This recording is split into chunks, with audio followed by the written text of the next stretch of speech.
of a sudden now I'm fishing with him, and I'm in one of his best mates' studios doing a podcast with him. So yeah, and I would have never have met you unless I saw you on Tinder or something.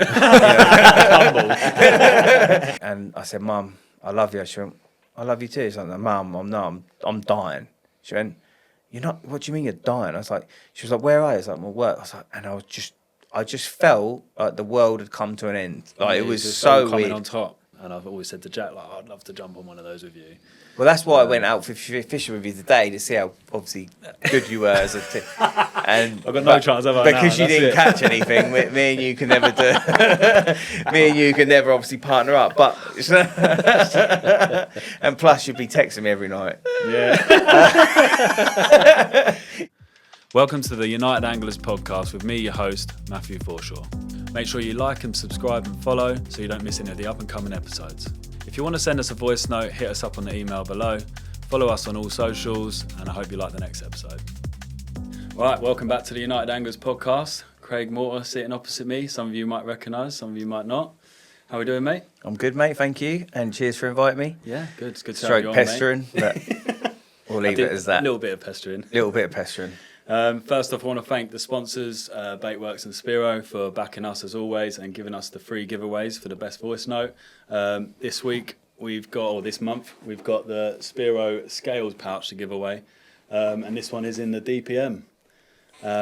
So yeah, you'll be choosing the voice note of this session. Got one in myself, actually. Yeah, pretty good. I've actually got one. I've got one in the green, not the DPM. Yours don't come out that often, though, do they? No, the scales stay especially in at the moment. Yeah. Today. We won't talk about that. Or today.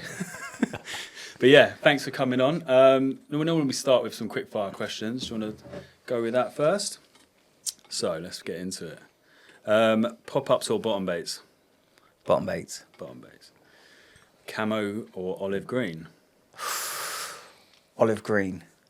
Really? You see a lot of camo? No, I've had a lot of camo, but if I had to choose, it'd be olive green, I think. Ground sheet or bareback? Bareback. Brolly or bivvy? Brolly. Leg clips or helicopters? Helicopters. Free on the spot or spread? Spread. Spread them. Spom, catapult or throwing stick? From today's conversation, throwing stick. Yeah, like it.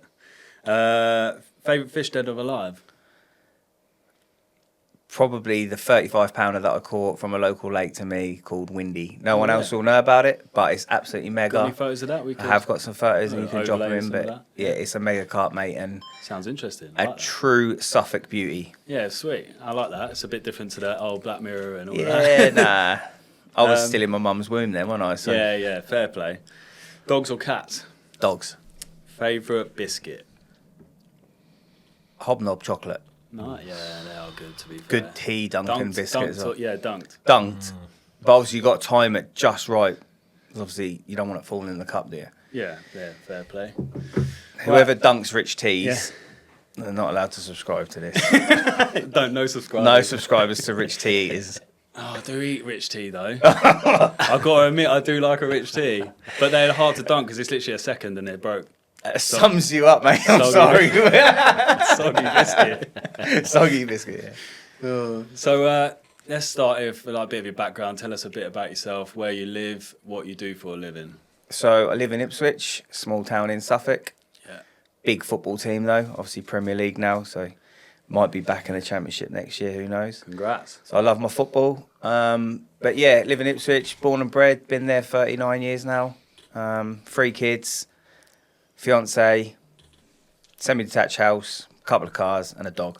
Oh, well done. Sounds like you're doing pretty well for yourself. So. Work hard, play hard. Yeah. Talking about work, what do you do for a living? So I actually own an IT company. Yeah. I am quite brainy. Yeah. Underneath Brainier this. than me, no doubt. No, but we a small IT company offering B2B, business to business IT support and networking, really. Security, installation, all that sort of stuff. How long have you been doing that? I've done it since I was 16. But I set the business up 10 years ago. Yeah, well done. Flat out, going well, obviously. It is, yeah. Touch wood. Got through COVID, so that was the main thing. Yeah, that was a hard time. Did you, just jumping in there, did you do A-levels or anything like that, or did you come straight out of school and go straight into IT? To be fair, I failed at school. Oh, really? Big time, yeah. Okay. You could spell fudge with my grades. It was really bad. But to be fair, I did get lucky. I managed to get an interview with a small firm in Ipswich. They actually gave me the chance, to prove myself. Yeah, fair play. And I did, and I loved it. But because I was so passionate about it, obviously I'd sort of done well at it. So Yeah. And then, like, when you're looking to employ people now, you said you got like employees and stuff. Do you look at qualifications, or is real world experience quite important? For me, real world experience, yeah. Right. I've had, to be fair, I have employed people with all the letters under the sun. You couldn't Yeah. wish for a better person. Great CV. Great CV. Yeah.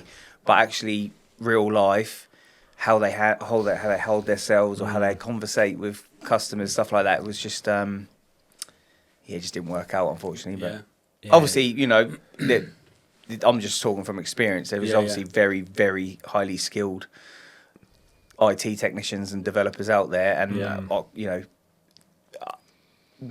50-50 in it. You look at it, but you also need someone that can actually relay. There's no good sending someone to site and they sort of blow their mind with a load of conversation that the customer doesn't understand, and almost. I mean, to be honest, from my point of view, like a lot of it goes over my head. Like, it's not my, I'm a tradie, so we try and build our business on like the customer service, but obviously also the understanding for them. So they understand what we're actually doing, not just going in, pressing a few buttons and talking waffle. Yes, I think soft skills are really important, and you don't really get that at school. Which is whenever people email me about work and bits and pieces, anyone who's actually got real world experience and able to talk to people and stuff, like that is so valuable. And common sense. Yeah, just being able to have a cup of tea with someone and explain what's going on, or if you're waiting for something to turn up or whatever, and not be awkward. It makes people feel so much more comfortable. Comfortable, I was gonna say relatable, comfortable. They can understand what you're going on about. Yeah. You know what I mean? Not going too technical with it. Turn up, do what you got to do, and get in a van. They're like, "What did he do? What happened?" Yeah, I feel like they're almost getting done over there as well if they just don't understand what you've actually done. Yeah, that's cool. So you're still enjoying that? Love it, mate. Yeah, really love it. Yeah, and obviously, seeing the team grow and putting all your effort into it to actually see like the end result and hitting goals, year to year is what makes you keep going and keep ticking. And you say your team, how many people do you have on? So we have 13. 13. Yeah, that's really good. Big, mate. And then any of those guys into angling, or is it just you? No, he wouldn't employ an angler because he knows what they get up to. I'm not coming in today. Yeah, on a Monday morning. Sorry, mate, I'm ill. No, you're not. You're sitting by the lake. Yeah, you're on them. I'll pull that one to me. I need a Friday off so I can get to the lake early for the, Oh, everyone knows it. Yeah, you wouldn't employ it. Or a Wednesday, or midweek. What, when it's quiet? Okay. If you ever put on your CV, one of my hobbies is carp angling. You definitely. And I don't want no competition in the office either, do I? Nah, because you would get bad. I've got to get. Let's not talk about being bad, okay? Yeah, I should keep my mouth shut after today. How did we get on today, anyway? Well, we got there in the end. What was the lake called? Twynhersh. Twynhersh. What's the lake called? Sounds interesting. Twynhersh. Twynhersh. A lot of people recognise it. It's near Thorpe Park. There's a lot of water around there. So people from the southeast would definitely know Twynhersh. Terry Hearn, name drop. He did a video on it a few years back on Pit 3, which is a syndicate. Well, Craig Mortimer's done a video on it now, hasn't he? Well, there you go. And yeah, we ended up doing a day there today, didn't we? We thought it'd be quite fun. You're travelling down from Ipswich. We're in the southeast, which is your 2-hour drive for you. Yeah, so it's 2 hours this morning. I thought it was only fair for you, as you've got a YouTube channel that you just started. It was only fair for you to get some content and have a bit of fun today fishing. Us, we can catch up. We've only met once, but it was like love at first sight, wasn't it? Yeah. I was netting your fish for you then, wasn't I? Yeah. To be fair, we both did. To be fair, we do. Yeah. So when I was with Gardener Social, wasn't it? Gardener Social at Blue Pool. But yeah, we decided to go to Twynhersh today and just like fish off the bow, roam around. They've got 6 lakes there, I think. I've only been there once. Yeah, 6 or 7. 6 or 7. Couple of day tickets, couple of match lakes. Yeah. No, it's good. I actually really enjoyed it today, to be fair. It was fun. We found them straight away, didn't we? But found them in the edge. Yeah, in more or less every swim we walked into. Yeah, where all the pressure was, there's no pressure was there. All the anglers were all the anglers were one side, all the fish were the other. Yeah. We started off in a nice little swim, didn't we? That we thought we were going to absolutely smack them from. See 7 or 8, shimmied out the pole, dropped the bait, Yeah. only for it to escalate to nothing. Yeah. Obviously, I'll let you go first in that swim as well. Yeah, well, you knew Let you that. spook them off. Yeah, I spooked them off, and then we moved swims again, didn't we? Yeah. I sort of fished a similar area where we were fishing to start off with. Tried the zigs as well, didn't we? Yeah, found them. Well, we saw them just underneath the wind out in the 3/4 of the way across, wasn't it? Just a couple of them just under the surface. Where the sun was trying to come out today. And it's just that early spring sort of classic. Finding some fish in the margins. They're mooching around looking at having a feed and graze. And then you got the ones under the surface out in the middle just chilling and trying to get some warmth on you. It was really nice, actually, wasn't it? Like, it was really warm, to be fair. Yeah. 21st of March, and they're getting in the edge. Yeah. Saw quite a few show. Gin clear, wasn't it? Gin Which clear. is cool for like not many day ticket. Well, down that way there is because the water quality is good down there. You know, you've got they're all gravel pits, so they get weedy and they're clear water and they produce good fish for that reason. But a lot of day tickets you get quite cloudy, murky colours, so you can't really find them in the edge that often, can you? You're looking for bubbles, but Yeah, it was nice, really clear. Yeah. The shelves of the margins just dropped off, didn't they, to the abyss, I think.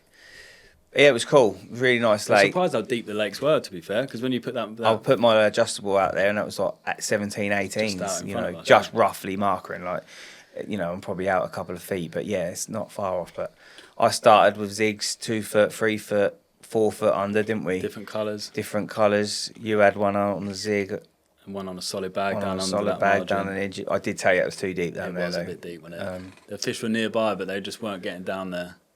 You could see the bottom just about. I'd say it's about 9 foot, but the fish we were seeing They were were about 3 sitting foot up under. 3 foot under, Yeah, We moved out of that swim to the third swim of the day. around midday. Yeah. I ended up sticking a couple of zigs out. You then ended up one to the left in the margin. Even closer to a pack of fish were sitting literally under the roots, weren't they, of this tree? Yeah, Where the literally water level head would in come there. up. They were right under those roots. The odd one would come out and do a circle, literally around my solid bag, and come back in. And literally watched them do that for about Mate, you 4 stood there for hours. about 4 hours. Yeah. And it was on a bank, so my feet were like, my calves were like this, and I've got proper achy legs now. Like my calves, I can feel it from just standing there by this tree, just looking down, like trying You to didn't get. move. You looked I like didn't a move, did gnome. I was Yeah. like, come on, it's so like exciting. Like a garden gnome by the tree. Matty the gnome. Yeah, Matty the gnome. Matty the gnome. Just Matty like, the noddy. Oh, yeah. Hey, no.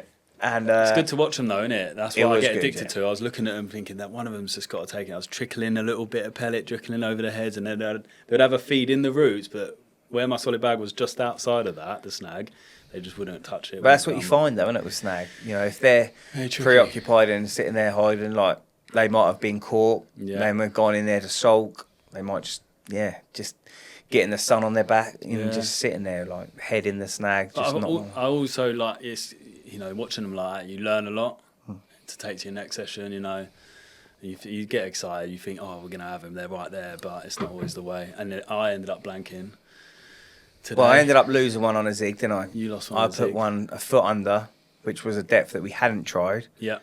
I thought, right, I'm just going to put it straight up, and had a take within, half an hour? Unfortunately, that one fell off, which was a bit guttering. But Shook wasn't it off, didn't the- you? It's a bit of a pasty, wasn't it? yeah, it was quite small, but I was a bit gutted to lose it. to be Yeah, fair. you got the take on film and that, which hopefully we'll see. And then, like I do, I get a bit itchy feet, and yeah, like I don't. No one likes to blank, do they? No. If you go fishing, you want to go No, because yeah. you want to catch. So 100%, yeah. we put our effort in, and I managed to feed a few spots up, walked around the lakes, feed a few spots up in the edges, and found an opportunity on a different lake, and ended up catching one, didn't I? So Yeah. bit of a wonky one. Yeah, it was a right character, wasn't it? Jesus, it was Looked like he'd been hit around a few times, bless him. But probably quite an old carp, to be fair. It's probably been in there a while, that one, but fed it up, didn't we? See him eating, and then stuck a solid bag in. I reckon 5 minutes. yeah. Easy. Classic, like rod on the floor, stone on top of the spool. Do you know what I thought as well? I put that stone on, and they're the baziers, isn't they? Yeah. And now I've dinked the spool. Have you actually? Yeah, I've scratched my spool. So I'm a bit gutted about that. For a wonky common. For a wonky common.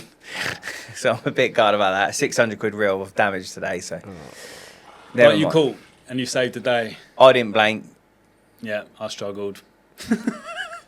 But we're gonna do. We was actually talking today, weren't we? We should do like a proper 24-hour. Give ourselves a bit more time. Maybe meet up more your way. Maybe halfway somewhere, like Essex way or something. I think around the Essex, Cambridge way. Yeah. Somewhere that's an hour between us, and see if we can do a 24 or 48 hour a longer session. session and properly go for it. Yeah, that'd be cool. Quick question: does it make a difference if you know the lake that you're at, or is it purely sort of the weather conditions, a bit of luck, like? I'm a massive believer in like learning the water. Yeah. Okay. Yeah. Getting to know the venue. Yeah. You know, a lot of my fishing is done on syndicates, but I do like to have a flit about onto different day ticket lakes and stuff. Just not because it can get a bit samey. You know, you sort of. I'd like to keep it as fresh as I can, or you know, different styles of angling. I don't just carp fish. You know, I do a lot of sea fishing. I do a lot of pike fishing. I do a lot of perch fishing. I go down the rivers trotting for roach and stuff. So for me, I don't just do carp angling. Yeah. You know, I've just brought a boat for the Broads. Yeah, you like the Broads, don't you? So we can get out on that. But so I can go and catch some big perch and pike. And I just like to mix up. Otherwise, I feel like I get a bit stale. And I'm a bit like that. It's nice, especially. I'm sorry to butt in, but like when you're on a syndicate and you're really focused, I find like having that day ticket or trying to go and tench fishing or something for the day just takes your mind off of it, because it can get a bit much, can get a bit samey, like you say, a bit obsessive. Yeah. Take yourself away, like let's start spawning or something, or the big ones just come out or something. It's nice to take yourself away from that lake and go and experience something else, have a break, and then come back with a fresh mind. Yeah, definitely. And a couple of weeks, three weeks away, like you say, they've spawned, the lakes are shut. Sometimes then it's a good opportunity to go do something else, or maybe just take that time to go and, you know, spend more time with the family and stuff, because you know, carp fishing can be a bit of an addictive sport, can't it? Like, get your if people don't fish, they don't understand the addiction. But you know, spend time with the family or do a bit more work. But different styles of angling, I find personally, have helped me with all styles of angling. I think it helps you learn more about watercraft as such. You know, fishing rivers and, you know, fishing the sea and stuff like that. It just keeps it. I think it makes you an all-round better angler as well. Maybe, 100%. It definitely, it's just enjoyable. Definitely helps as well, doesn't it? Are there any? Sorry to jump in there. Are there any patterns with like the best guys in the world? Are they all like quite well-rounded, or are they very niche? Like they just focus on. It's a very good question. It's a hard question to answer. You might not know actually, I guess. But. I mean, so for me, like Alan Stagg, for example, from Gardner. Oh mate, unreal Angler, catches what he wants when he wants. All at the best times, at the best weights for that certain fish as well. Just knows it. Really. And he you know, he goes from catching 50-pound commons to big chub, to big perch, to big pike, to big roach. You know, you got people like Martin Bowler, John Wilson back in his time. You know, those sort of guys, when you see what they've caught. You know, Terry Hearn dabbles in loads of different sort of styles of angling.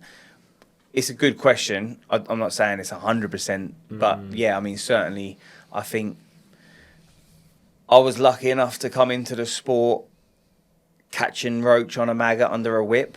I think now you could easily quite go to someone getting into the sport in this day and age, could quite easily go to somewhere like Angling Direct, spend $5,000 and come out a carp angler.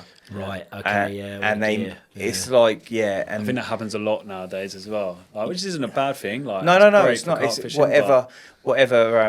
As long as that person's getting their enjoyment, then I'm all for it. But I think what you're trying to say is that you lose the skill of just flicking a float out, plumbing the depth. Well, those like basic we were saying tactics. today, you know, like things that have not been forgotten, but, you know, people can go and buy a bait boat with an echo sounder and they don't ever have to use a marker float or fill the lead down. Yeah. You go buy a drone, you know, I know like climbing trees isn't always the safest thing, and people have seriously hurt themselves, and some people have ended up actually disabled from it. Like, that's not good, you know, but all of these things, and maybe we're moving with technology. You know, I'm very heavily into technology. I'm not saying I haven't got a bait boat, and I'm not saying I haven't got a drone. You've seen me do my filming, so you know I've got a drone. Yeah. But it does come down to the individual. You know, if I went and caught my PB, you know, if I went and caught a 50-pound common while using a bait boat and a drone, would it mean as much to me as if I went out there and used my so-called. But again, that's a personal thing. Isn't That's it? a personal it's thing. The way you exactly. look at your angling personally. But I do feel, and I will put it on the table. Yeah. Carp fishing would be a better place without bait boats. Yeah. Or without any technology, and just bringing it back to. Oh mate, back to the basics. Back to the basics. Yeah, 100% agree. But I think that's because I'll ask you about yourself, but I can gather from what you're saying and just angling with you. I come from, like you say, learn from float fishing with my dad, then like a bit of feeder fishing and then trotting down a river and stuff like that, and then slowly got into carp fishing and grew like that. I think because we both kind of grow from that sort of angler, you have that in outlook on it. You know what I mean? So the bait boats things and stuff is like we don't need it. We don't always. Yeah, want it. I have a bait boat. Yeah. I don't actually own one, but I have a bait boat. I have a bait boat. I have a bait and pole. I now have an aluminium boat. You know, I will try and catch carp in whichever way, form, and stuff. You know, but if you said to me, you are not allowed to use this boat on this lake, I would still catch carp without it. Yeah.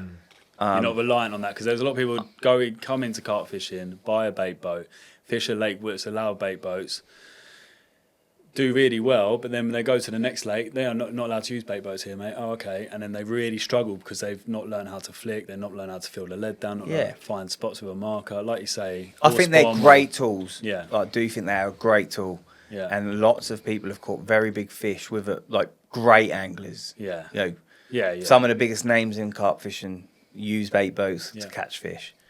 That's not bad. I'm not saying that for one. Well, Terry Owen used one, didn't he? Yeah, so they all go. Like the carpiest man alive is.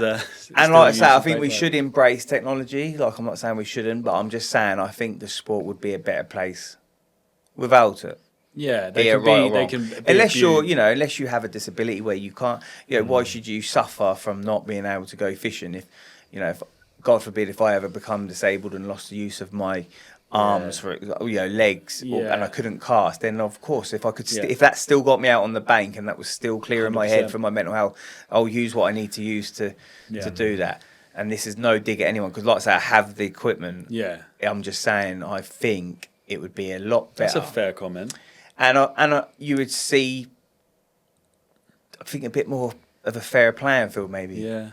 The thing is, it's like anything in any sport, or like mainly carp fishing as well. It's like in the wrong hands, they can get abused, or like people just start boating over to into your water, and then you're feeling encroached by people's bait boats going left, right, and centre, and then you're like fishing in the margins because everyone's nicking your water with bait boats. I don't even know how we got onto this subject. People can take the piss, can't they? Don't even know how we got onto it. Just flowing, mate. Flowing, mate. Just flowing. But yeah, so it's like anything in a moderation and in the right hands, they're all right. But so, was today successful? That's the main thing we need to know. I would say in the end, it was enjoyable, and so today was good. Down. And what we were talking about off camera was quite interesting, about the way you meet people purely because you are an angler. We've had this joint connection because of like BMX, and you might not know each other because of it. And we were just sort of saying off camera, Craig, weren't we? It's quite interesting that. Yeah, it's amazing. You meet such a variety all of people. Of life. Yeah, it's like I've met some of the best people in my life, and shared some of the best memories with people over I don't drink, but over a barbecue and a cup of tea. It's crazy, and like how conversations can start. Like, oh, you go fishing? Yeah, I go fishing. No way. And then all of a sudden, like this guy that you've never met before, he's almost like like this guy here. All of a sudden now I'm fishing with him, and I'm in one of his best mates' studios doing a podcast with him. So and I would have never have met you unless I saw you on Tinder or something. Grind. Sorry. It's good that you got That's not how we met. That's not how we met. But it is crazy. Like now I've met Ben. Like I would have never have met Ben. And you got quite a lot in common. You got off straight away because of the like technology side of things, which I'm not crazily into. But obviously with you, he's a great videographer. I'm really bad videographer. Yeah, he knows how to ride a bike, and I don't know how to ride a bike. I have an electric mountain bike, actually. Do you? Yeah, that's why I'm... What make? Cube. No, I haven't seen an electric BMX yet. That would be Oh, interesting. let's not go down that. Let's not even bring that up. That might come out. Anyway, back onto conspiracy theories. Let's start with the conspiracy theory. Oh, let's not. We'll finish on conspiracy. finish. I Okay, think. okay. Yeah. So, going back to like how you got into fishing, who got you into it? How did you find it? Where did it all start? It was my dad. Yeah.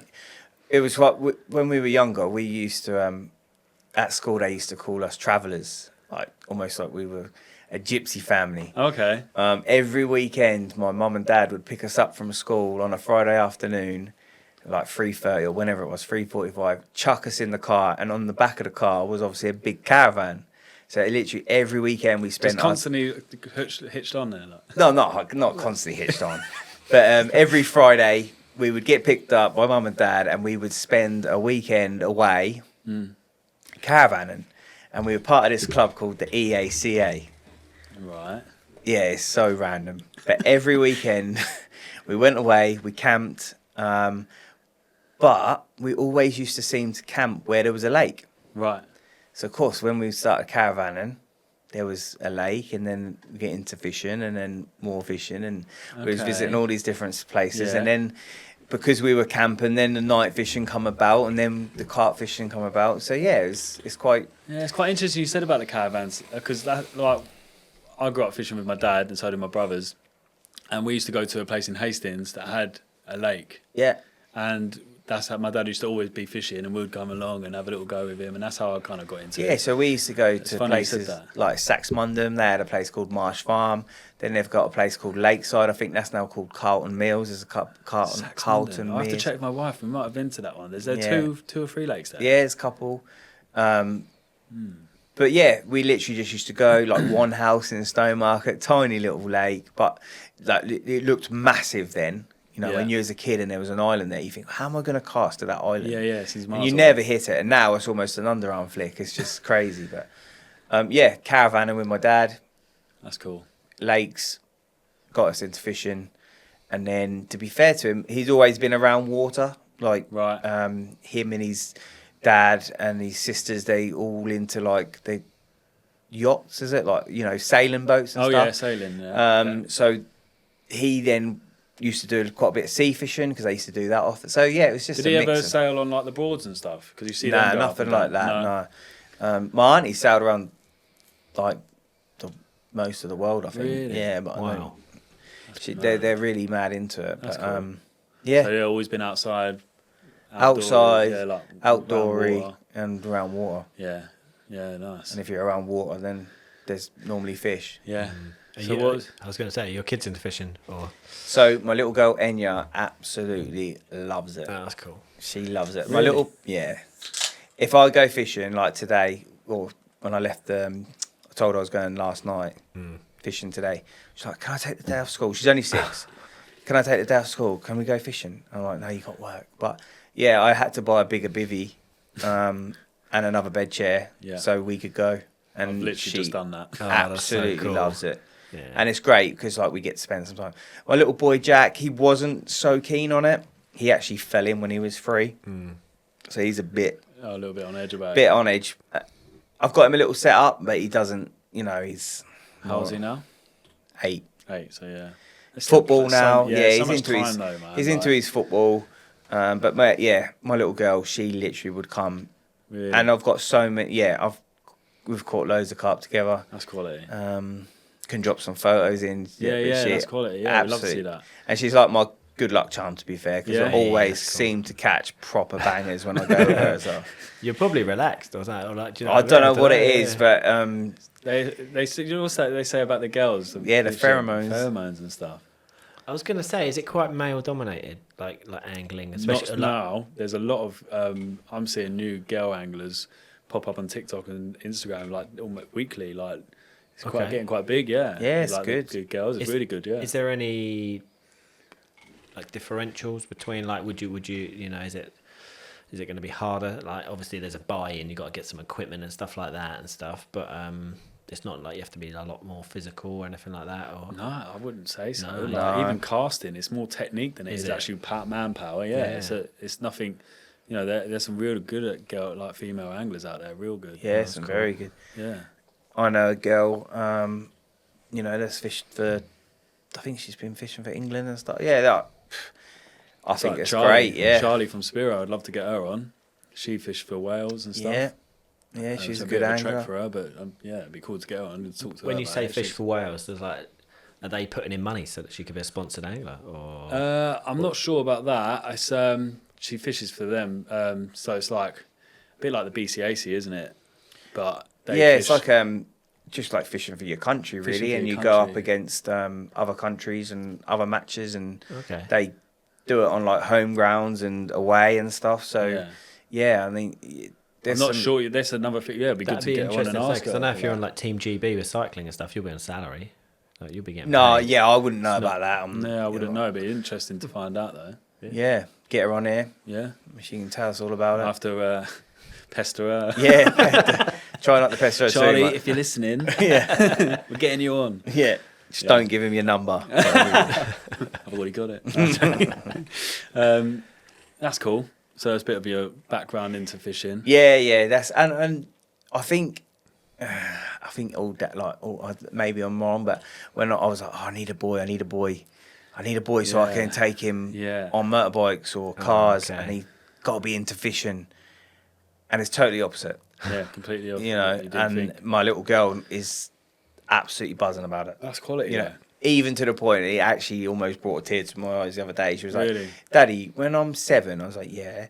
She was like, "In September," I was like, "Yeah." She went, "Instead of a birthday party, can we go fishing?" And I was like, That's amazing. and I was just like, "Yes, we can." But so it good. almost brought a tear to my eyes. I was like, Yeah. "Oh, Yeah, what a moment." All off her own back. Yeah, It really shows yeah. how much she likes Yeah, it. yeah. That's quality, mate. You keep that going. I'm sure she will. Do you ever get like pushy dads on the bank, or is that's not an angling thing or anything like that? Because you get that in cycling. I think it's the worst like thing football when it's like the pushy dad syndrome. I think it's the worst thing you could do in Yeah. any sport to any kid is to push them like they'll or force it. Like I'd never force Finley to do BMXing or fishing. If he likes it, then great. I will like encourage it, but I'll never be like upset because he doesn't want to go fishing. If he doesn't want to go fishing, okay, well, what do you want to do? Let's go find something else. You know. Yeah. So I don't know. I don't agree with really pushing. It's like it's a difference between like pushing and just encouraging them nicely to do stuff. I think with kids. Yeah, well, again, Jack was into football. Like, didn't really enjoy it. It was okay, and I just left it. Yeah. Then he started playing FIFA on the PlayStation with his brother, and then all of a sudden now he just doesn't wear anything other than a football kit. Yeah. There you go. And all he Just wants to do naturally- is play football. Yeah, and it's the best way though. you know, now I do, obviously not tonight, but you know, he has training on a Friday, a game on a Saturday, and then he has like a 1-to-1 tuition on a Sunday. Quality. So all weekend is just football with him. So, Yeah, but he loves it. but before then, you know, 5 or 6, he weren't interested. I think you got to let them find their own path. You know what I mean? You can't like obviously you can direct them, but I think it's good to let them find their own path. I think the one good thing about fishing is it's always there. Yeah, Once you've got your gear, once you've got everything that you need, you can sort of, like, I was out of fishing for a long time. Like, I was bang on it for a long time. yeah, Then I was out for a long time. And I would never sell my gear.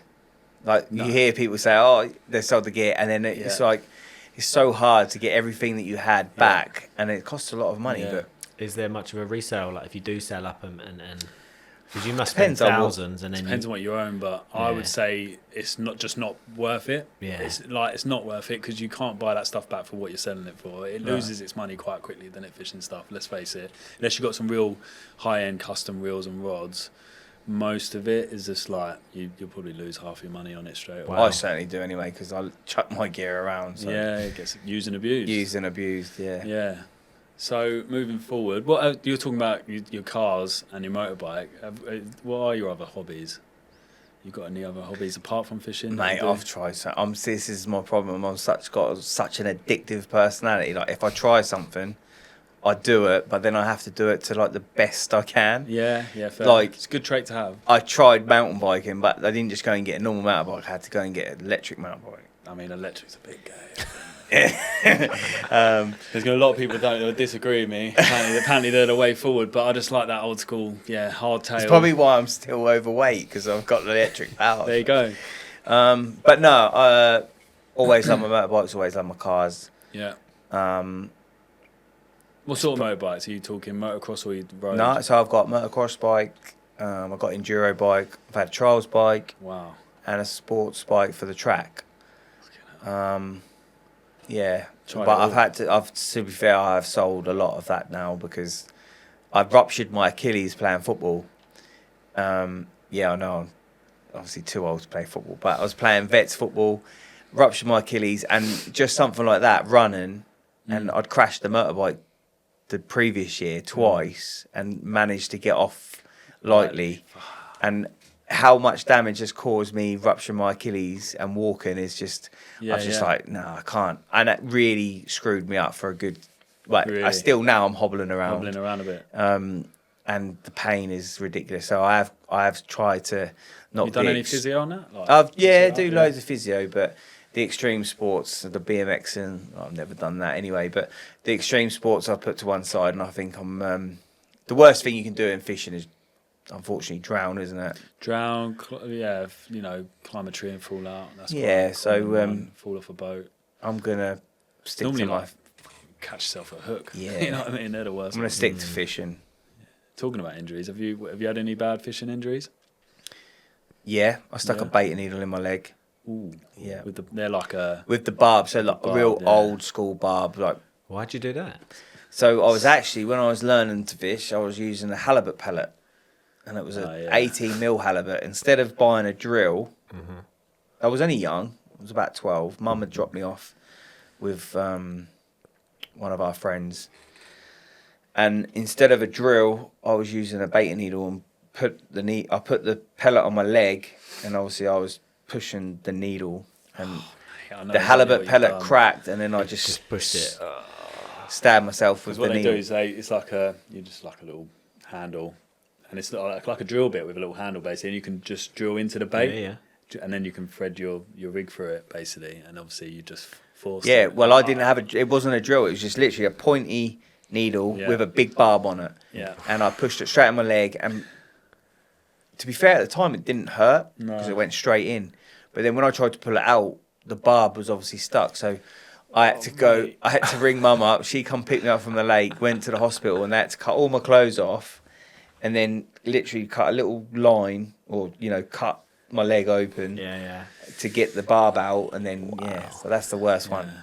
I've had something similar in France. I think I've mentioned it before. It fell off. My rod fell off a tree and pulled the hook into my palm, and that was savage. That really hurt. And my dad, to be fair, we were fishing, and someone had their dog off lead, and he was rigging up, putting bait on the rig, and the dog ran straight through the swim, jumped through the line, and then literally ripped the hook from like one side of his palm to the other, where the dog ran through the line. So fast, yeah, you got to be careful. That was with pretty. Animals. Like with people take fishing like dogs fishing a lot, don't they? And you got to be careful, like leaving your rods against your bivvy with a bait still left on it, because the dog will jump up and take it. Because obviously these baits smell good, to dogs and carp.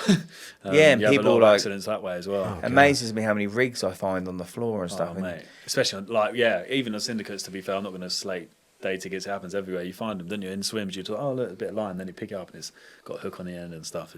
People have dropped it and lost it or something. Okay. So I've got to be careful. Not great for the wildlife, but no, but these things happen. As long as people are aware of it and be as careful as possible, And if you do find them, I'm always picking them up, put them in the rubbish bin. What I mean? So, but so if you had to tell us about one of your favourite captures, or you mentioned that £35. windy. Would you say that's your favourite capture of all time, or I think it's got to be, to be fair. Yeah. Yeah. Can you tell us a bit about that. Yeah. So there's a, I think it's about 6-7 acres. There's a lake down in Melton. I've done a bit of time on there ever since I was young. I originally caught my first £20 mirror out of there.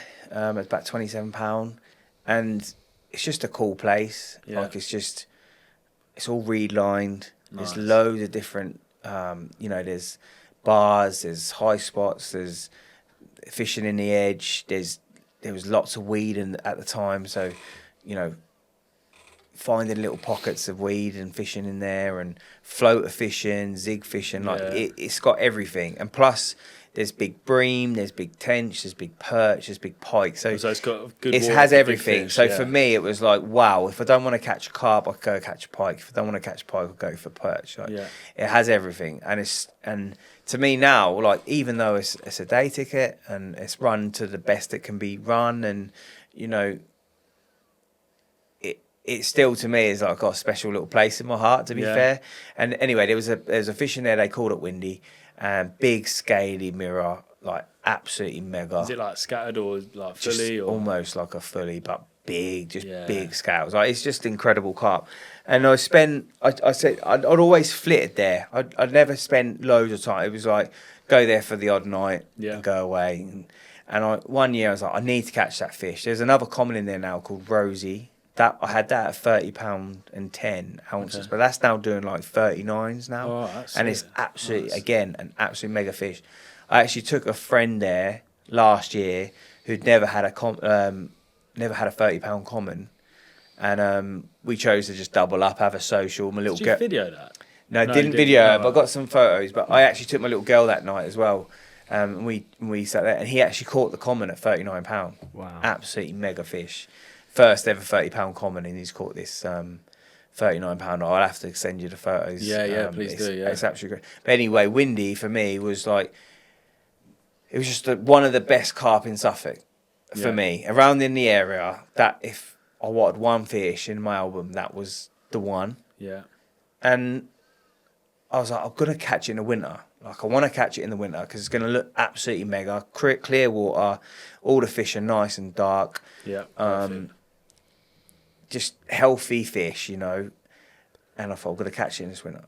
Fished all winter, hard, all winter. Went there, baiting up after work. Yeah. You know, fishing at the weekends. I was employed at this point then, so I didn't have as much flexi time as I wanted. But you know, you made the best of it. I was sleeping under the star, like silly, you know, sleeping under the stars, and it was like -2 at night, just because I wanted to get there, get the rods out, pack away, and then get back to work. Caught lots of fish, some mega ones, like a fish called paddle, and again, big fully scale. I like the names. They've got some pretty cool names. Yeah, big like loads of £20 commons in there. Yeah. And fished it hard, didn't catch it. Didn't see it, didn't catch it. Didn't even feel like it was just never got near it, I don't think.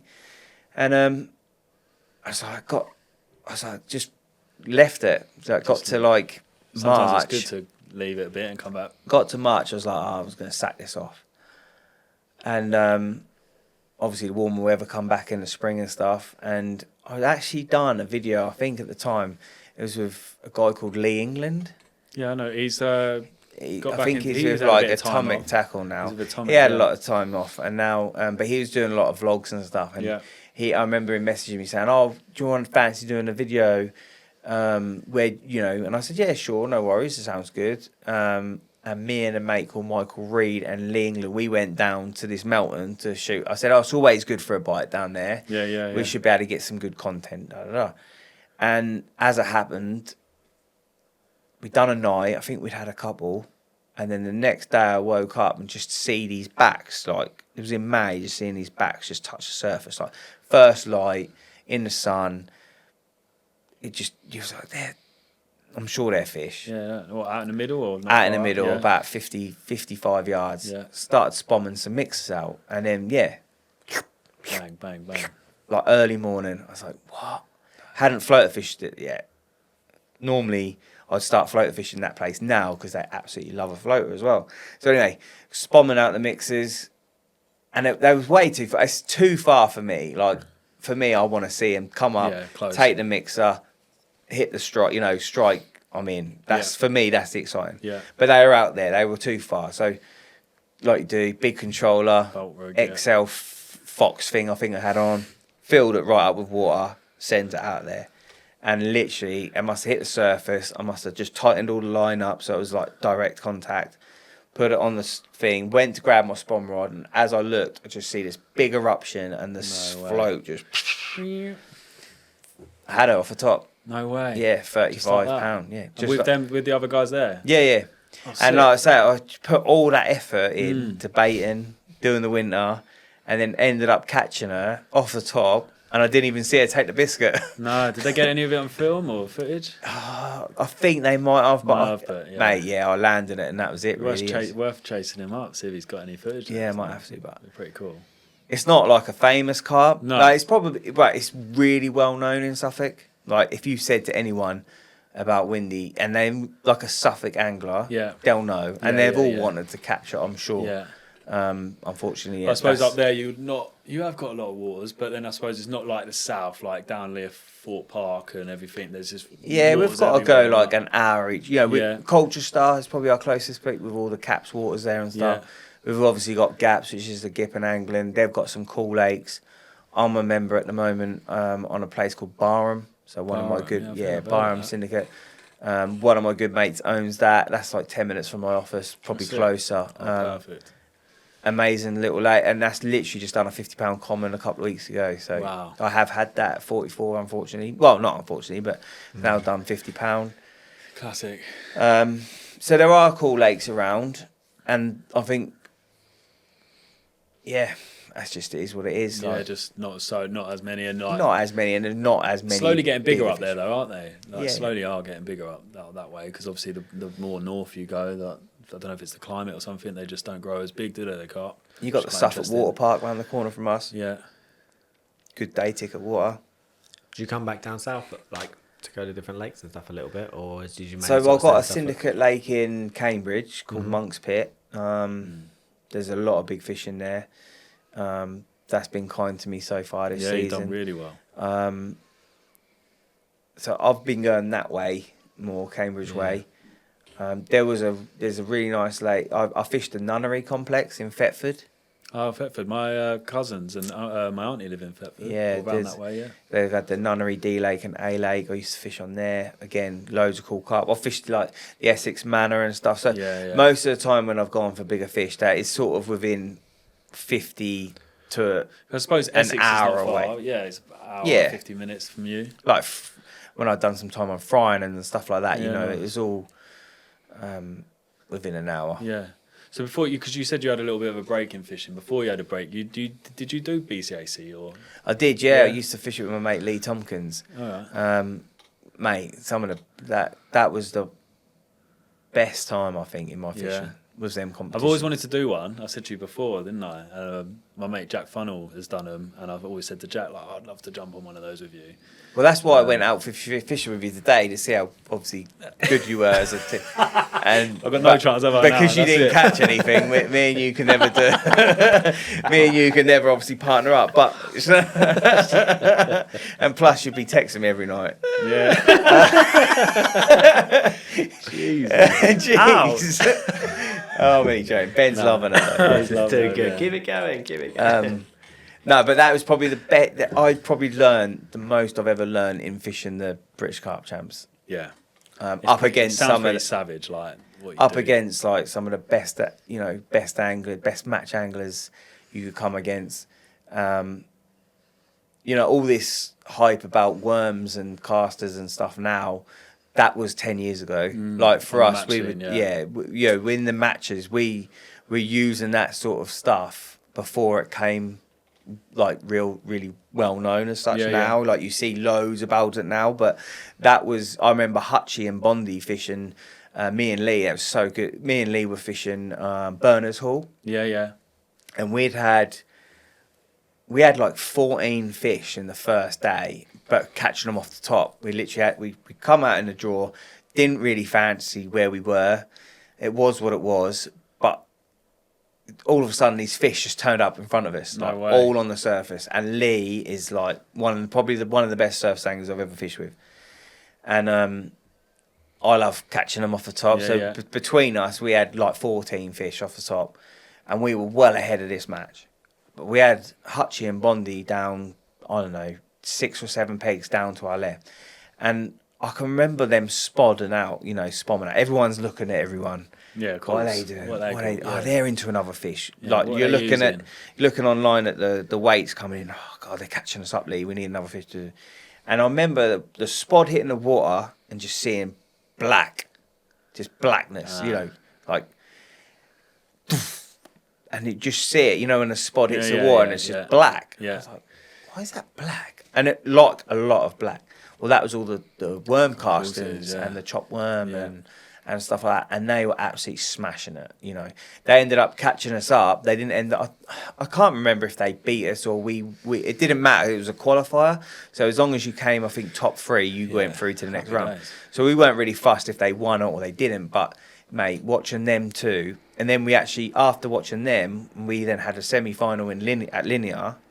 We were going to Linear with like 150 quid, 200 quid's worth of worm. Wow, because it's not cheap, is it? It's not cheap. It's not cheap, And- bait to be chucking into. And bait. this was 10 years ago, probably more than that. And that was devastating over there. Wow. And now, obviously, it's all come to light. Yeah, and, it's a big thing now, but isn't it? it's- Especially it's- on those sort of waters like that Linear and everything. See, some zig fishing and stuff like that, that was, we were chucking out bits of foam. I'm not saying we were, no, I'm not saying it was, but you really learn properly how to fish.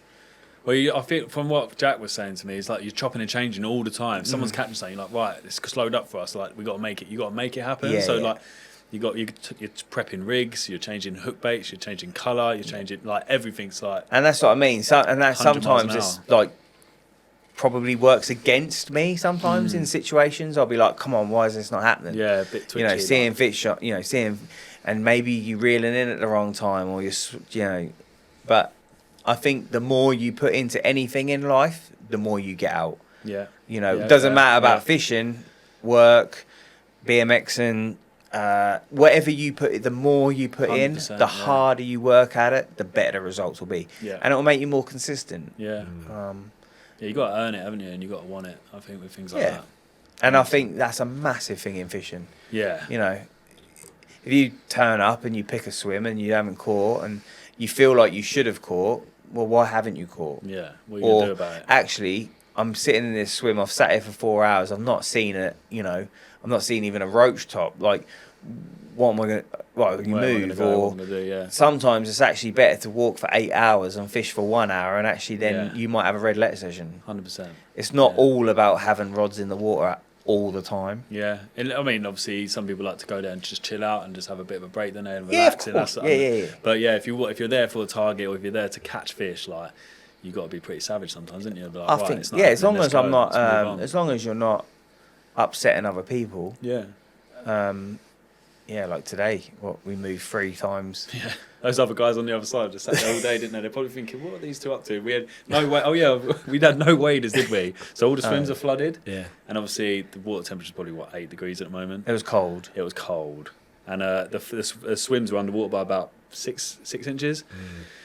So to cast out, we've had to take our shoes and socks off, and we're wading out today in it, and it was cold. We're walking back in, And I looked at my waders this shins were morning cold. as It well. was so cold, wasn't it? I looked at my waders. I thought, I won't need them. Won't We'll need be them. fine. I got the bait and pole. Got there, walked around, and went, fuck, all the swims are flooded. Didn't stop us though, did it? Didn't stop Didn't us. stop us, mate. Didn't stop us. But then, so you mentioned you had a little bit of a break with your fishing. So do you want to tell us a bit about that? Like why you had a break? And Yeah, how so- long for? I was obviously on my fishing really hard. Yeah. That was when I was employed. I decided to go self-employed, created the company. So obviously that, to put in the best. Well, I had to put all my time into that because Yeah, I of didn't course. want that to Yeah. fail. Yeah.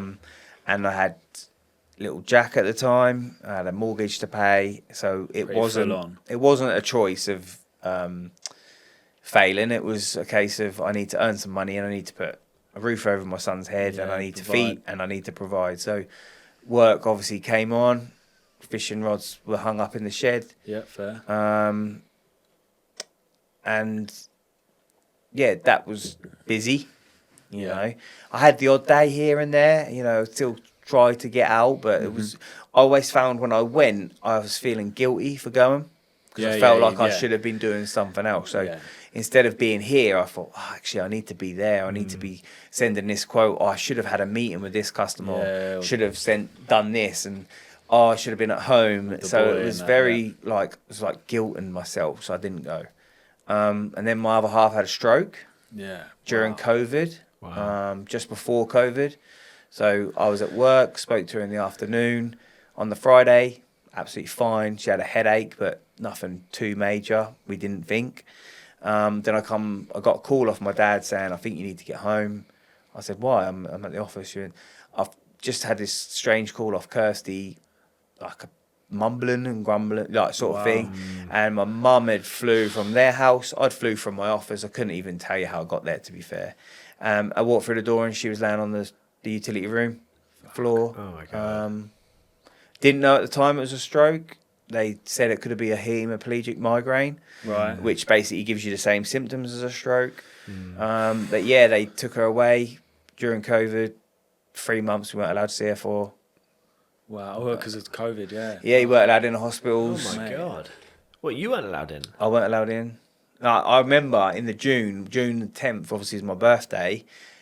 I took the kids. I had them all in my arms in the car park because the two little ones were little. Enya was like a year old and Jack was, there's like 9 months between them, and he was like 18 months. Wow. And then Charlie was like, how old was Charlie? Like, I don't know, 5 maybe. Okay. And I had them all in my arms, holding them up, and like we were waving at her in the window. But at this time, she was like not obviously with her because she just had the stroke. So yeah, we couldn't see her. That must have been the hardest The part. only time we could talk to her was on FaceTime, but then at the time she wasn't talking.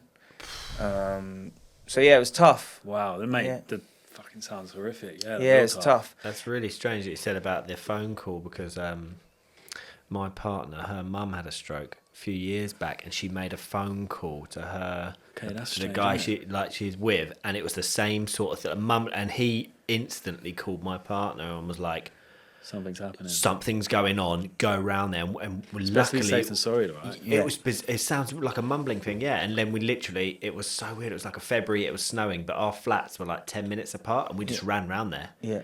And it was like the same thing. So do you know what? So I was, sorry to butt in. Yeah. I got the phone call as well. I'll never forget it. I was at work. I was with a customer. I got the phone call, Kirsty ringing. And I hung up on her. Yeah. And the reason obviously I hung up on her because I was with someone else in a meeting. I didn't mean that in a horrible way. Yeah. But now I will never do that.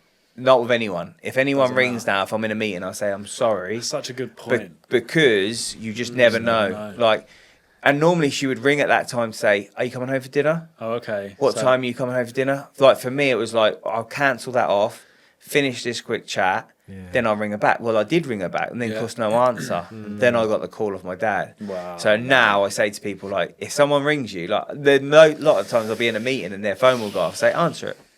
Because you just never know. Yeah. Yeah, it's such a good point. I mean, it's like... And you can gauge in 10 seconds. No worries, love. Let me give you a call back. I'll be out of this meeting in 10. Yeah, exactly. Yeah. What is that, 10 second? Yeah. That's a really good point because I've done that a lot. Yeah, I've done it like I'm like soldering something at work, and it's really. And it could be your child needs you, your missus might need you, like whatever it was. I hung up, but that could have been the difference between life or death. Yeah, you weren't to know though. No, I wasn't to know, but certainly now is a massive thing that I will do. Yeah, will always answer the phone. Thing to put out there, like for people, I think because you just I've never know. Thought of that. Yeah, so I think it's a really good point as well. Yeah, and like I said, 10, 15 seconds. No worries. Give you a call back in a minute, love. Like, and then. Are you okay? Yeah. Any emergency? No. I'll ring you back in 5. That's all it is. And that's all it is. Like, just all I say now, everything okay? Is it an emergency? Even my mum rings me. Everything okay? Yeah, I'm good.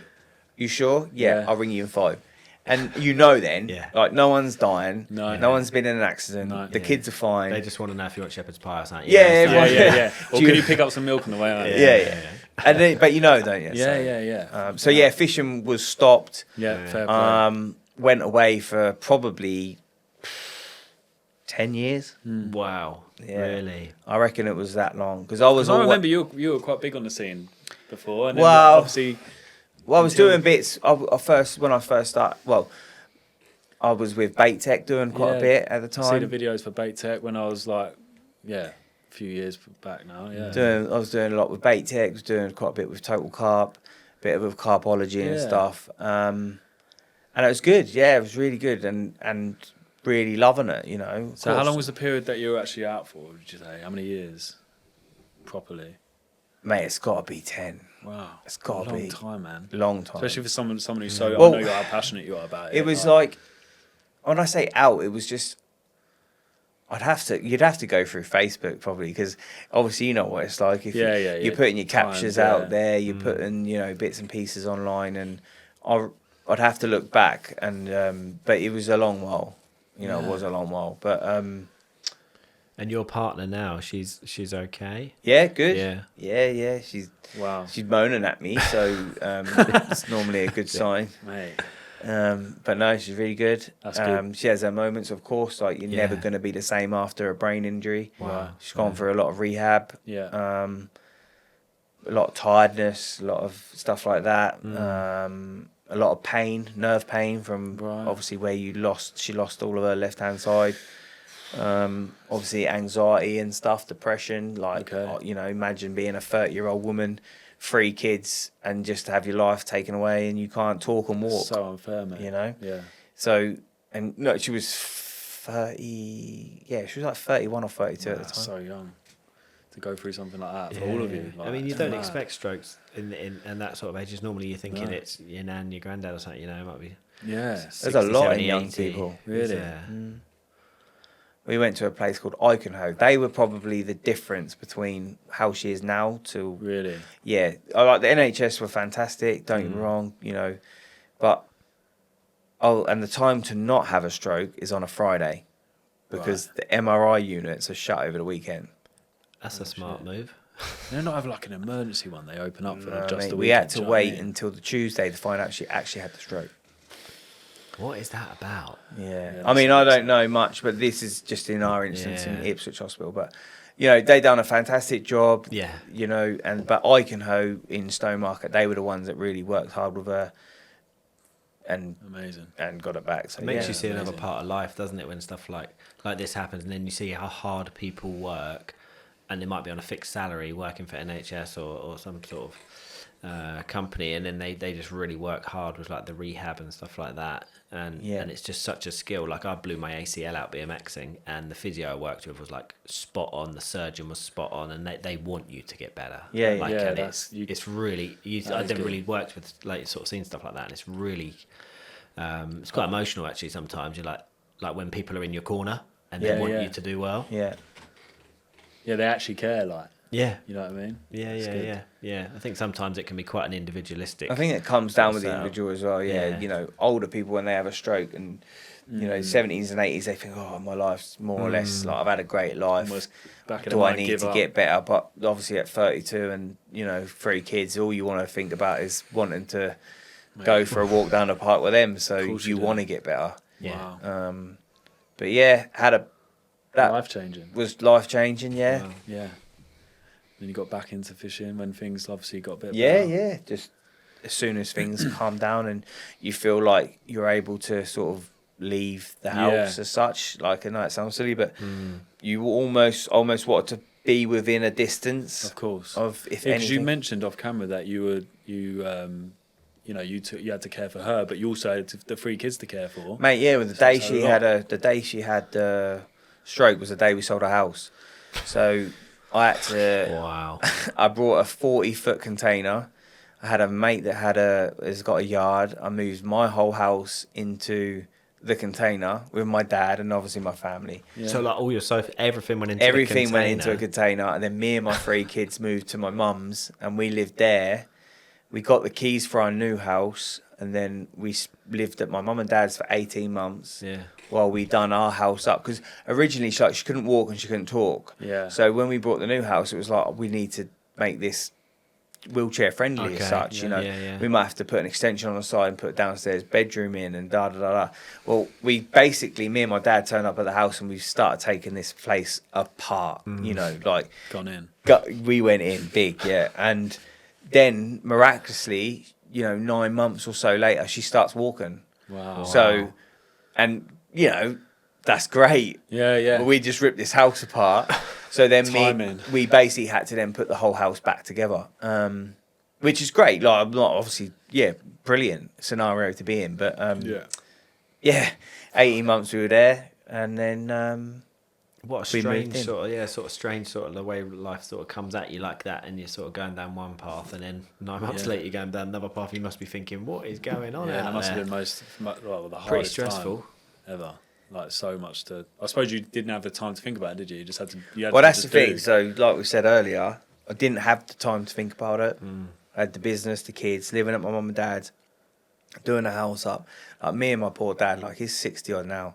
He's probably still fitter than me, but we were down there every night. Yeah. And we were putting so much effort because we'd done a lot of it ourselves to save money. Yeah, of course. Obviously, I had a lot of friends help because they were in the trades and stuff. But me and dad together are quite handy. Yeah. You know, I was dot and dabbing my walls. I was, Sweet. you know, stuff like that. We were running the electrics in. My cousin's a sparky, so he was helping. We were trying to do as much as we can to obviously save money as well. But I think I was running on pure adrenaline. Like, it was like, there was no time to think. And then after the dust settled, like, that's when I had, like I said earlier, my panic attack. Yeah, you mentioned that. Obviously, that set off that. Yeah. And, that was savage. Yeah. And I've never struggled Scary. with mental health before. Right. And I never even thought it was a thing. Yeah. Anyone said, "Oh, panic attack." But what's a panic attack? Like, what do you mean? Don't understand I don't understand it. But when I had it, I thought I was going to leave this earth. Well, I was telling you earlier. Yeah. Just like Anyway. felt dark. Felt. And did it just all come on at once, or? I was at work. I literally laid back in my seat. I laid back in my chair. Got quite a nice, comfy chair at work. And I fell asleep. Must have been for about 5 minutes. I was knackered. Must have been running on empty. Do you know what I mean? And Crashing. I must have been like 5 minutes. I heard someone come in the office. I was like, oh God. And then it was just like this weirdest feeling. I can't really explain it. It's just like a cloud. It was just dark. Like my chest, I couldn't feel, like my heart was pumping. And all I could think was, I need to get out of here. Like, I need to get out of this office quick.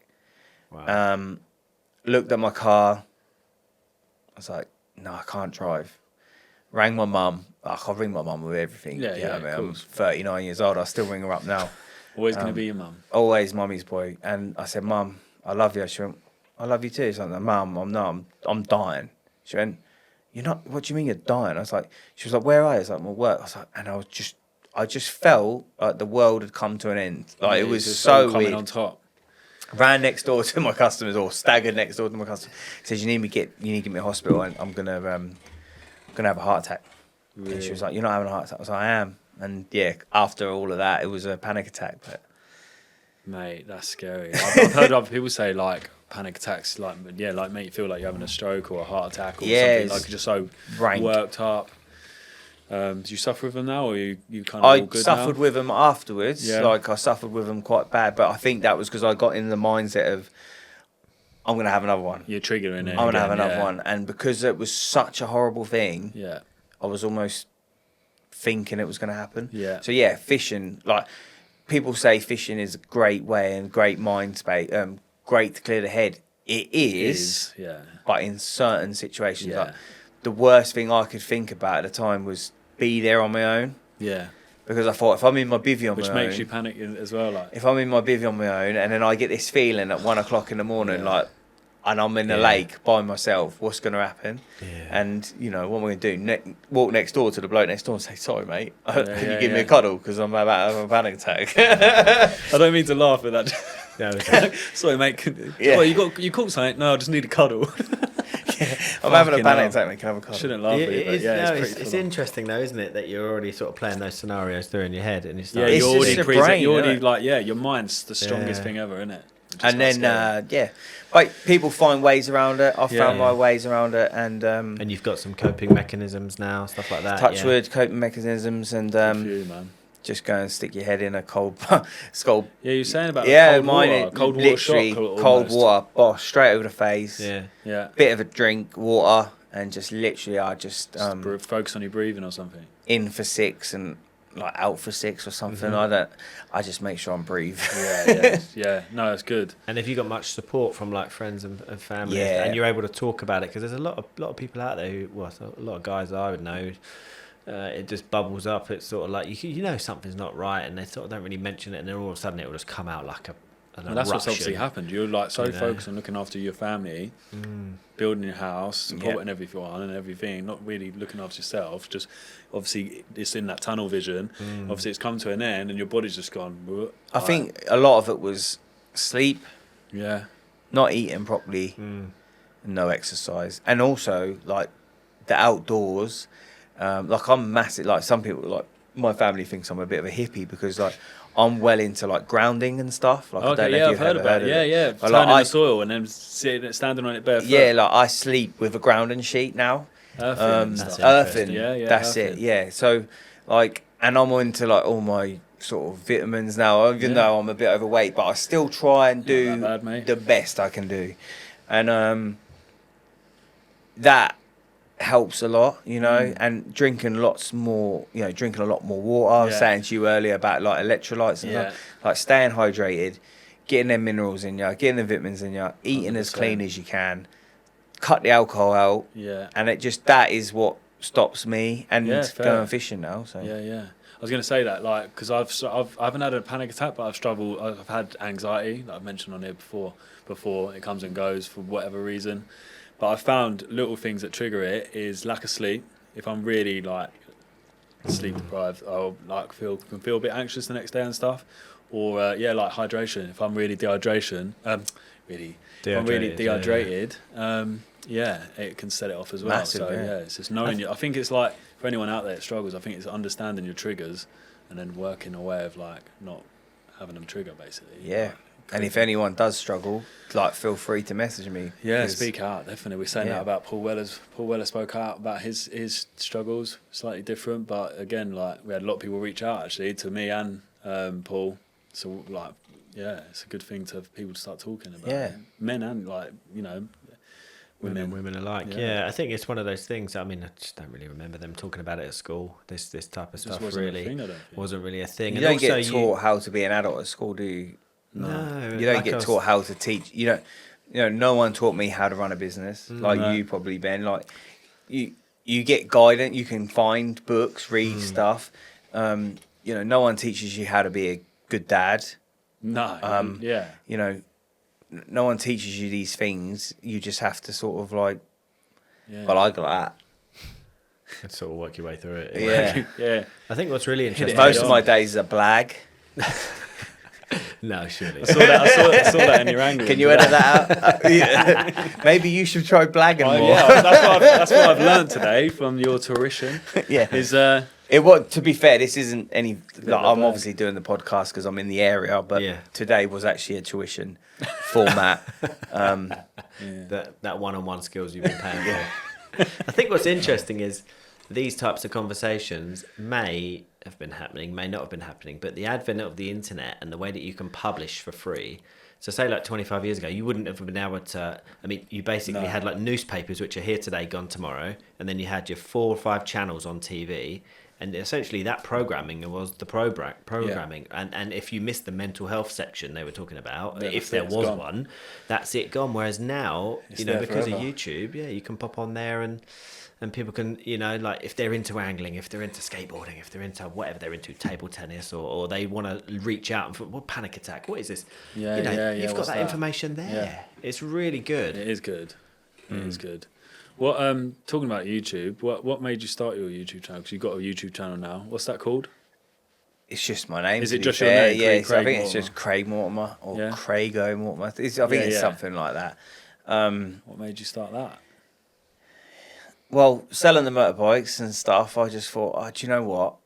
I'll obviously back into my fishing, doing a lot more of that, and I thought I'm going to start documenting it. Yeah. One might help others. There might be bits in it that they might enjoy. They might take some bits out of it. Yeah.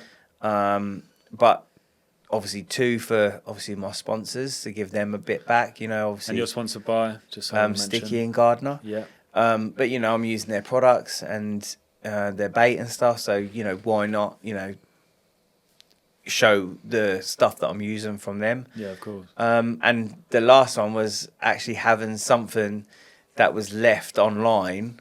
Like Yeah, I if love that. Like if I did die, my kids could still watch me on TV. Like they all kids watch YouTube, don't they? Yeah, you know, massively, like they're all God. into it. And I just thought, you know what? Okay, I'm gone, but they could watch me and do what we enjoy. And like, hopefully, in time, I'll get my little girl on the videos and stuff that'd be when she's cool. a little bit older, and just there, innit? It's on the internet forever. for well, until YouTube ever gets shut down or deleted, or you know, You never know, but you never know. So yeah, it was quite a thing. I thought, well, if they wanted to see me, you know, pictures are only so much, aren't they? They can actually hear my voice, see what I'm doing. Yeah. You know, that was really a bit cliche probably, but No, I like it. It's interesting. Also, from like an angling point of view, you could imagine people going back and watching, because like the lakes must change a little bit over time, or spots come, spots go, and then people can sort of go back and. I never give my spots away, Ben. Oh, do you not? No, Okay. no. I mean, I was just sort of thinking, secret squirrel. secret squirrel. Just sort of thinking people can sort of like see, that's what this place used to look like, or you know, like it is funny. Like if you guys watched like, you know, like angling stuff from say 30, 40 years ago, the technology, like you're saying earlier with the drones and the bait boats and stuff like that, I assume that just wouldn't have been around.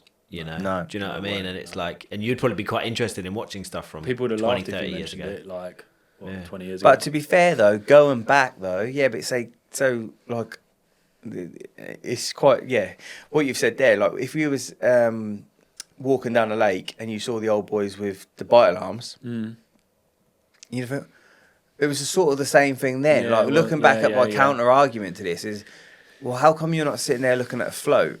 Yeah. Well, now these boys are using bite alarms Yeah. for indication. You know. Well, my dad used to use a washing up liquid top Yeah, and as a bobbin. but looking at that then, that was, you know, when the hair rig come around, like it's all technology, it's all evolution. Is it evolution? Yeah, it's Evolution. just when you get into the cycle, that's yeah, your normal. It's you know, just 20 all years it's all earlier. coming through. And if you would have said, "Oh yeah, bite alarm," but back in that day, you'd been like, "What? Yeah, what are you talking about? What are you talking Why do about?" that? Yeah. But you know, that's a massive part of our fishing now. Like, Massively. You don't imagine go about going carp fishing without a bite alarm now. Although you didn't need it today to catch that fish, did you? I didn't need it today. Just a stone. I thought I'd take you back to the roots on the tuition. We're back on this. I thought, I sort of Whose brought idea out is it to get in, man? a bit like caveman style, weren't it? It's the last time I tell you that. Talking about YouTube, there's a question here from the public, and it is: how do you navigate the minefield of trolls and negativity comments left on videos and on content? And does it make you question what you're doing? Not at all. No. Back Have you in had the- many or? Yeah, I do get some. So back in the day, it used to probably affect me when I was younger. Okay. Used to get a lot of people, mainly from people local. So people around your people area? that around my area That's interesting. were more negative than people that didn't know me. So people that knew me had more to say than people that didn't know me. Okay. And I probably took bits to heart then when I really shouldn't have. Yeah. And like, I wasn't doing this for anything other than I was enjoying my fishing. I was getting bits and pieces that were helping me with my own angling. Yeah. And I was giving back to the company that I was with. So if the company that I was with wanted me to do a feature, that's what I did. Yeah. If the company wanted me to post photos of the bits and pieces, that's what I did. That wasn't because I wanted you to like it and share it and comment. I mean, No. in a way it is, because obviously Yeah. it's helping me because it's promotion. Like if a company's giving you something for nothing or at a cost price, they're going to want something back in return. Of course. They're not doing that for the sake of doing it. No. They want to sell product. So for me, it was because it was almost like it's an obligation, not, you know, and that's what a we part do. of it, Yeah, that's yeah. part of it. It You know, is. if I was to give someone a laptop and I'm sponsoring them, and then they just went away and never spoke about the laptop that I gave them, they'd be like, well, what was the point of that then? Yeah. You know. Happy birthday. Yeah. So then I was probably took a lot of it to heart. Now Yeah. I It is sort of hard. I just say thanks for taking the time for viewing my video. I really appreciate your comments. Look out for the next one. Yeah. Thanks for the feedback. Did your And if you like it, please subscribe. If you don't, desubscribe. Like, Yeah. do you feel like you got thicker skin after you've had kids?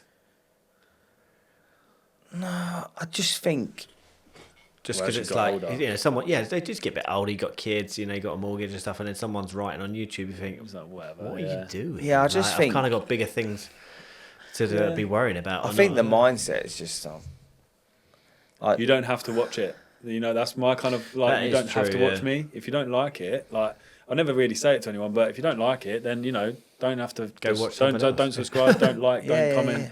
Just do your own thing. Like run your own race. You know what I mean? Like Yeah. I'll do. but me, also you do the you. bad. Also, to be fair, like the negative is a positive Yeah. because they're actually contributed to a view. Yeah. They've Yeah. contributed to the algorithm. What's They've that saying that there's no such bad thing as like it's not bad plus publicity Yeah. almost, Yeah, isn't it? yeah. Like, Well, yeah, but they're commenting. They're helping the algorithm. They're helping you get seen by people that will like it. yeah. No one's gonna like everything. So there'll probably It's impossible. there'll be a load of people that might not like what I've said in this video. There might be a load of people that do. You know, it's opinions, and Yeah. and the good thing about life is different opinion. Like if everyone was the same, it'd be boring. Yeah, that's what I love So- about podcasting is like everyone's entitled to a bit of an opinion on a podcast, which I think's it's like bringing back that bit of freedom for Yeah. speech, like respectfully. You know, Yeah, which is pretty cool. bring it on. Yeah. Another question to do with your fishing. These are from Dan Winfield, by the way. He's a sponsored angler by Spiro. He sent these in for you. Other than carp fishing, I noticed that you like to target other species. What's your favourite one to target that's not carp fishing? Perch. Perch. Okay. Why is that? Just They're just incredible, aren't they? I Like mean, they're pretty cool. Yeah, like I know, and it was a thing as well. Like it was like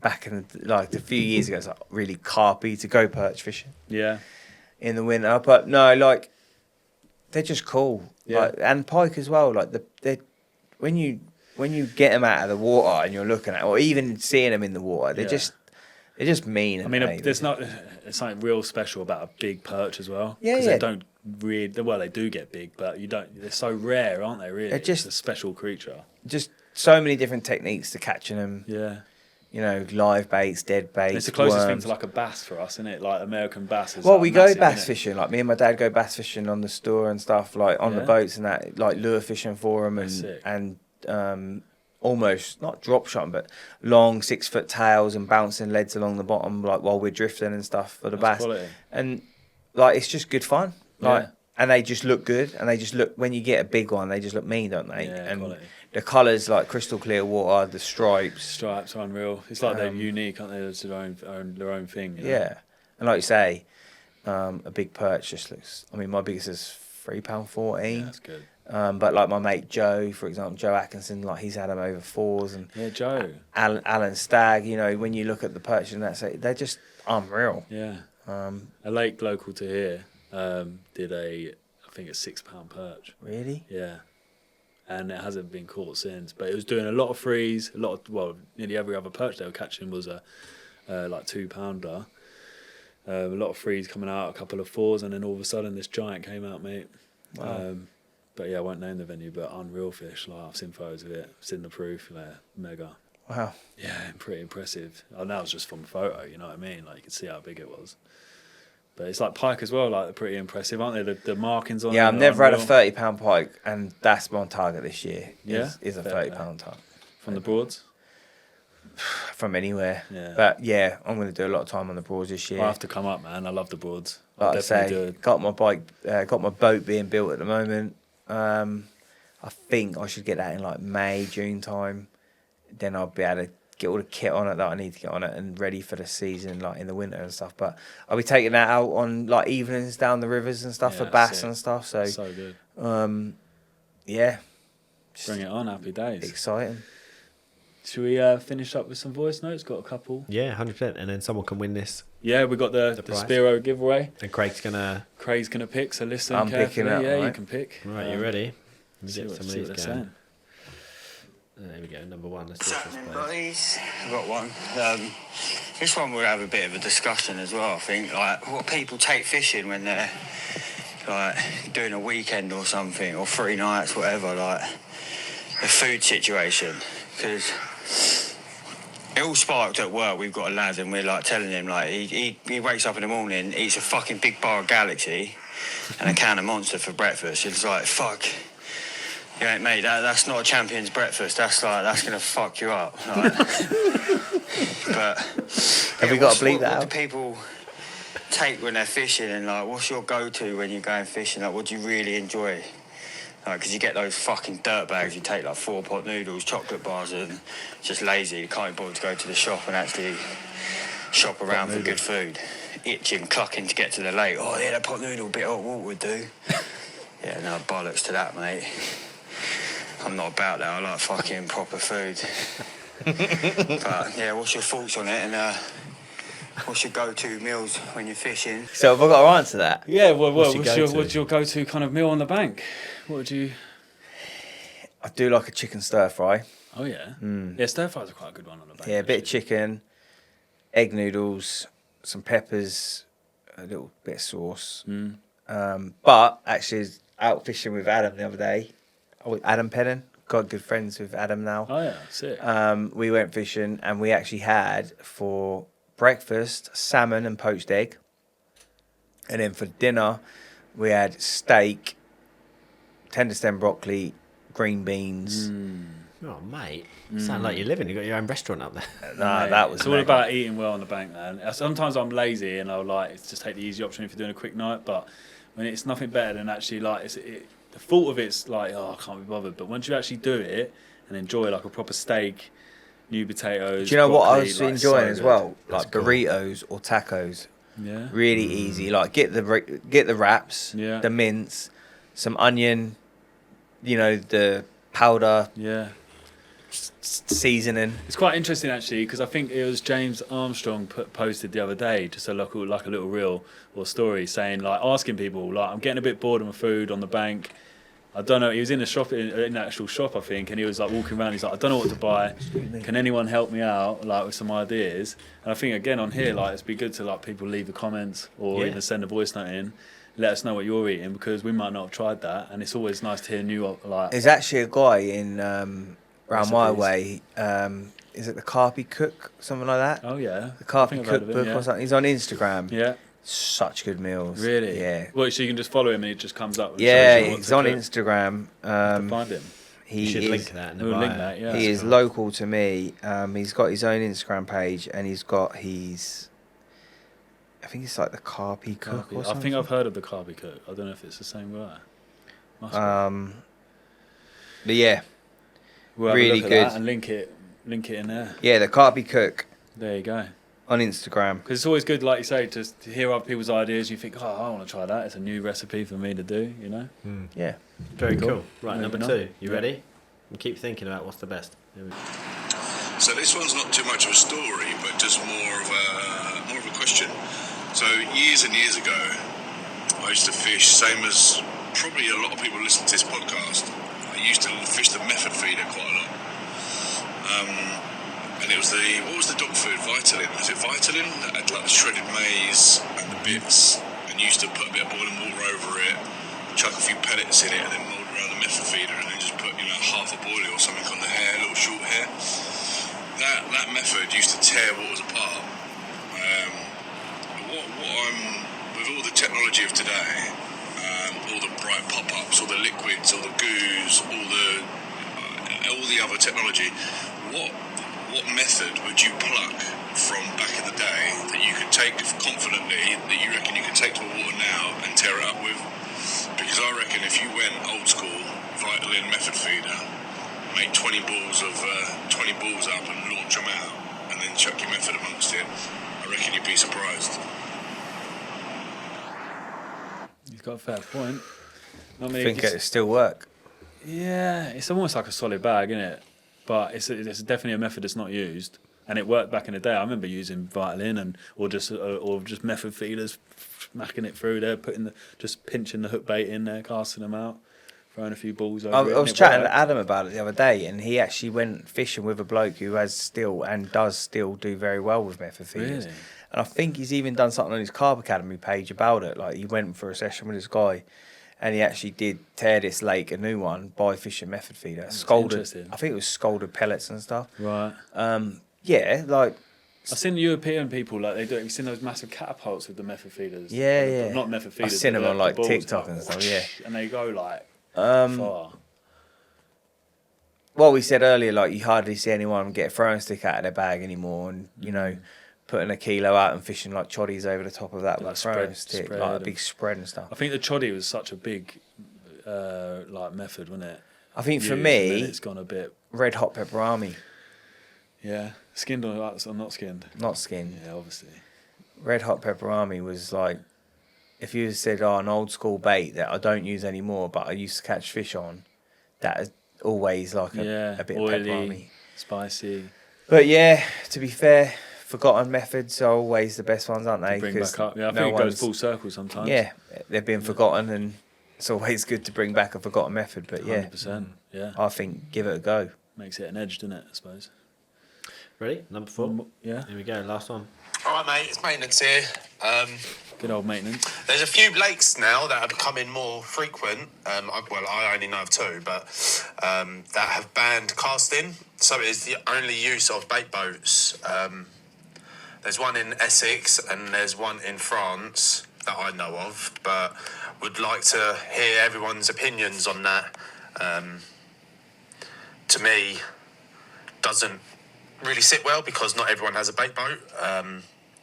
But how do they expect you to get better at casting if you go to these lakes and you're not allowed to cast? So yeah, what's your views on it?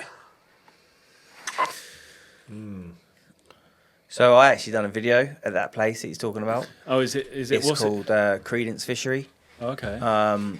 Actually, one of my best mates is one of my best mates and longtime friend that I grew up with, Wayne Edwards. He's got his own bait company called Goods CARP Baits. Shout out. Yeah, little shout out for Wayne. But so yeah, I was lucky enough to go fish it. He invited me down. We done a video on the place. Yeah, he's bait boat only. And I think, I mean, like I said earlier, you know, I've got a bait boat. Yeah. I'll use one if I need to use one. Yeah. I won't use one if I don't need to use one. And for me, again, it's like anything, and it's like again, if you don't want to use a bait boat, don't book the fishery. Yeah, don't go there. You know, it's a booking venue. You can book to fish it with friends. It's more, you know, you can go there on your own, or you can go there with your missus or your kids. You know, it's amazing. Like the cabins are lovely. You know, you got heating, you got TVs. Yeah. It's totally different to normal fishing. Yeah. Like you're not slumming it. Dan, the owner as well, they make lovely sausage and bacon, Yeah, baguettes sick. and stuff. Sounds like a dream, mate. I actually really enjoyed it. The fish are cool. Loads of 40-pounders to go at. I had a couple. I had 3. I think biggest was like £29. Wayne had a 40-pound common. Yeah, nice. Mega mate. So- I have actually done a video. It is on my YouTube channel. It's Credence Fishery in Essex. Yeah, check it out. And yeah, again, it's each to their own, innit? I was going to say, like what, bringing it back to the question, I was thinking, like, what you said is don't go there if it's just bait boats and you don't own one or you're not interested in it. They've done it don't book because but it's a booking lake. It's your choice then, isn't it? And it is your choice. Also, I think when they did have people casting on there, it was very snaggy. Yeah.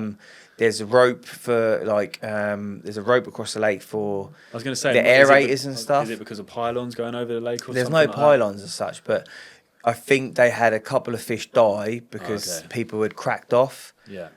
Fish trading long lines, Pushing the limits, and crack-offs, yeah. crack-offs. They were getting calls at 2-3 o'clock in the morning because people were hanging up rigs and trees and stuff like that. So you know, understandable. there's yeah. another element in it. As a Well, if fishery you manager, actually yeah. can't cast, then why are you casting?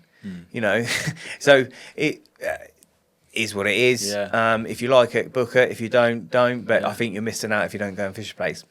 Fair play. It's a bit like the YouTube thing. If you don't like something, don't watch it. You Yeah. know, and each You to their know, own. and Personal that's thing. that's my opinion. Like, yeah.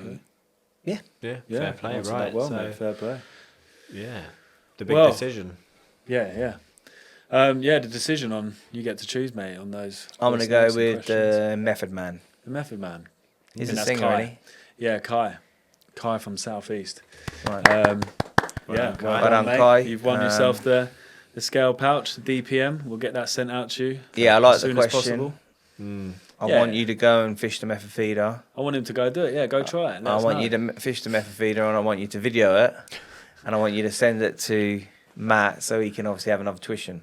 What a way to finish. Right, we'll finish on that bombshell. Thanks for having me, But, mate. yeah, thanks for coming on. We'll have to do this again sometime, and also I'm well up for doing like a 24-hour tuition with you. Okay, cool. And you can teach me some more.